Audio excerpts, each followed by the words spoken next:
Good morning, Tiger staff. This is Dave here. We are going to take about 10 minutes to go through our 2020-2021 Scottsdale Unified School District Teacher Evaluation Tool. For those new to the Scottsdale Unified School District, we have 8 standards that teachers are evaluated on within our teacher eval tool. And I'm going to take a moment to go through each of our 8 standards.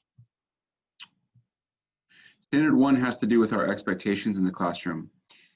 These are expectations for behavior and academics. These are expectations where every single student knows exactly what is expected of them from the time they walk in your room to the time that they leave your classroom. We expect that we have challenging expectations for our students that lead to high levels of learning. We also make sure that we set quality standards for performance for our kids to be able to meet those expectations. And also we have high expectations for ourselves as teachers here in Scottsdale. Standard 2 has to do with our instructional planning and organization. We have purchased planbook.com for all of our teachers. We have about 90% of our teachers who use Planbook. We do have a few team members who use Google to co-plan with others with regards to lesson plans. When we come back in the second quarter, it will be a school-wide expectation that we are printing our lesson plans and posting them in our classrooms on Monday. You'll notice that when you walk into each of our classrooms, there'll be a clipboard just to the side of the door, and we expect that all of our teachers post their lesson plans there every Monday morning. With regards to planning, everything within the lesson plan centers itself on one thing, and that is the lesson objective. Your lesson objective, the learning target for the students, is critical. Everything comes back to the objective. All of the questions we ask, our direct instruction, all the activities that we prepare, our closure, our homework, everything is centered on what we expect kids to do according to the lesson objective for your period. So you'll notice that Scottsdale, when it comes to Standard 2, how we plan, it all comes back to the learning target or the lesson objective. You may hear me say that synonymously during this presentation. Also, our ability to differentiate and pace things according to how kids are either responding to the lesson objective, whether it be good or bad. We're able to pace our lesson a little bit different as needed. So everything comes back to that learning target. Standard 3, once the plan is built, this is when we launch the lesson, and this is the live instruction, the methods that are observed during the course of any given lesson. Again, we need to make sure that we stand and deliver that learning target to our kids at the beginning of each of the lesson, and then everything comes back to that learning objective. We need to make sure that we are relating all of our questions, our activities, the feedback that we're giving to students all comes back to the learning objective, and that any feedback we give to learners throughout the lesson centers on what the desired learning outcome is for our students. And then pacing is critical as well with regards to methods. You'll notice that 3.8, that we use our time wisely, that we don't spend too much time on one activity and not enough time on another activity, that we're able to pace the duration of the lesson effectively for our students. Standard 4, are our Tunalia students on the hook and engaged during the lesson? There's many ways that we do this, but two-way communication is critical. That's peer-to-peer communication, but it's also the way that we interact with our students during a lesson. Are the lessons paced effectively? Are there opportunities for critical thinking and DOK3, DOK4 questioning? Do we encourage inquiry? Are we making real-world connections to the learning? We know that will keep kids on the hook if we build that rationale on the application, not only within our classroom or maybe other classes, but how they're going to be able to apply it in life as well. Cooperative learning is critical. We've done a lot of training on Kagan cooperative learning. Obviously, this is going to look different given the 3 feet spacing during the pandemic of being able to do those pair share activities. But again, the more that our students are able to get hands-on, the more that they're able to interact and have that two-way communication with their teacher, we know that learner engagement increases. Standard 5 is our data and evaluation. We collect assessment data all throughout our lesson, right? So we teach, we check, we teach, we check. Those checks come in the form of, check on bell work, a check for understanding, do they understand, do our kids understand what the learning target is? Constant check for understanding throughout the direct instruction piece.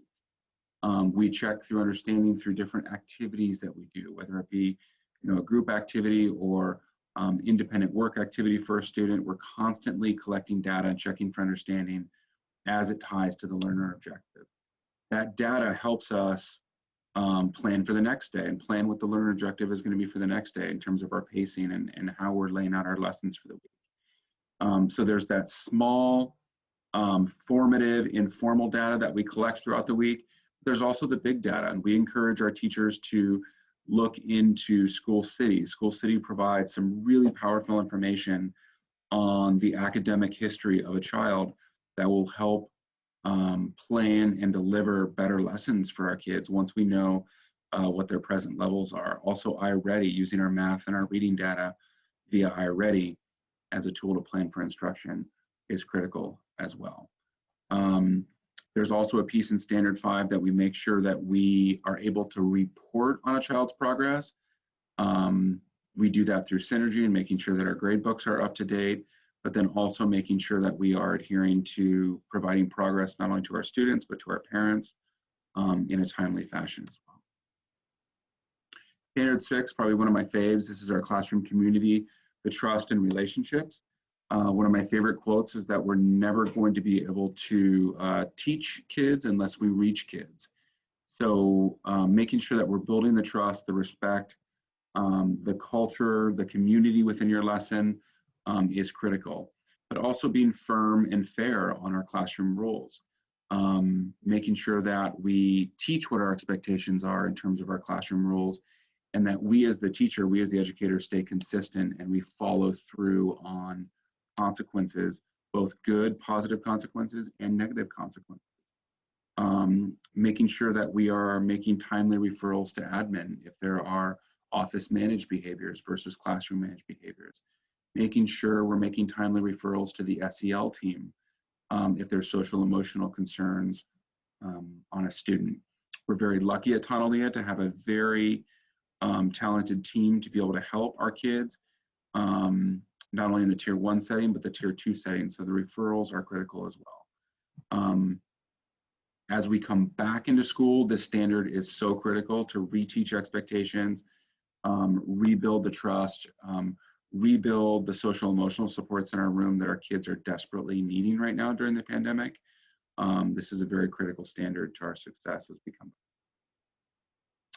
Standards 7 and 8, our two final standards, are really more outside of the classroom. This is how we engage within our Tunnellia community. Do we have positive and cooperative relationships with staff? Are we responsive to fellow staff and to parents? Do we hold ourselves accountable and hold others accountable within our school community? Also, how well are we developing relationships with our parent community? Are we advocating for our kids, making sure that we're calling, we're emailing, we're reaching out to our greater parent community to get the kids the support that they need? Also, we make sure that we maintain confidentiality. 7.7, we have effective language in both written, that's email communication, and oral communication. And we also maintain confidentiality, and we maintain punctuality within our school community. And then finally, Standard 8, this is our professional development. Scottsdale does a really awesome job of providing professional development throughout the year. We do quite a bit of PD here at the site level as well. We have a lot of teachers here at Tunnellia that will go above and beyond and go to conferences outside of Scottsdale or go attend professional development outside of Scottsdale. That is also noted on the teacher evaluation tool as well. There are 4 scores that Scottsdale teachers will earn per each standard. We are really aiming to earn developing an effective, Highly effective is really reserved for teachers who are able to demonstrate those performance indicators with consistency and daily. I always tell teachers, especially in their first, second, third year, that we're really aiming for developing and effective. Those are the two scores that allow us as educators to have growth mindset and know what we're, know what our strengths and our weaknesses are. But again, the ineffective one we're going to talk about in terms of the formal support here in just a second. Developing effective are the ones that we're aiming for. Starting second quarter, you are going to get a total of 3 calendar invites from your evaluator for the second quarter. One is going to be your pre-conference. That'll be a 20-minute sit down with Justin, Alyssa, myself to go through your goals for the year. Every Scottsdale teacher is going to write 2 goals. One's going to be an academic goal. The other is going to be a personal goal. We're going to house those goals in standard 5 in your teacher eval. We're going to help you with that during your pre-conference. We're not doing Scottsdale is not doing the PGP or performance growth plan anymore where there was all those documents. We're literally just going to house 2 goals in your eval like we used to underneath standard 5, but we're going to help you with that during your pre-conference. We also, the second calendar invite you're going to get is for your formal observation. And then the third will be for your post-conference. We will commit to providing you written feedback from your formal observation within 10 days. And then we will go over your written feedback at the post-conference. The spring observation cycle is very similar. So we will do a pre, regular observation, and a post. The post, however, will be to go through your summative evaluation, which that's where we go through all of the 8 standards. And we go through the ratings for each of the 8 standards at the final summative evaluation. Keep in mind that if you are a continuing teacher, meaning that you are 4 years plus in Scottsdale, you have the ability to do 1 observation in the fall and then just the summative in the spring. All teachers within their first, second, third year will have 2 evaluations, one during the second quarter, one during the third quarter, or maybe into the fourth quarter prior to your post. What constitutes an uninterrupted lesson? This says 20 minutes, but we will commit to be in your lesson for the entire period. Pending any major crisis that's going on, we will commit to being on deck in the lesson for the whole period. Formal support plan. So if we, as in our walkthroughs and our classroom observations, if we are noticing that there are areas for concern where teachers may be showing ineffectiveness in a standard, we will sit down, we'll collaborate with the teacher and offer support prior to going through a remediation and improvement plan. But the remediation and improvement plan are for teachers who are demonstrating multiple developings or ineffectiveness in multiple standards. We, along with our coaching team, will develop a formal support plan to support you in that standard or multiple standards. But again, I'm not really big into surprises when it comes to support. If there are concerns, we will let you know when they are noticed as we're coming through the school or going and doing walkthroughs and things like that. But again, if there is support required, we have a coaching team and the admin team who will help with the developing a plan for a particular standard where a deficiency is noticed. And that is pretty much it with our teacher evaluation. If you have any questions, I'm going to ask that you shoot me a quick email, say, Dave, I went through the presentation. Please send me that email, but if there's any additional questions, please put them in the email as well. We look forward to starting our eval cycle next quarter when we get back from fall break, so stand by.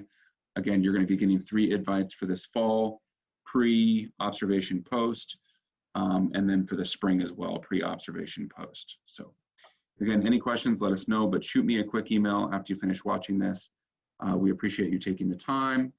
And again, we appreciate everybody for their flexibility, and we look forward to starting our second quarter and getting into a more normal school mode with kids in the building. So thank you.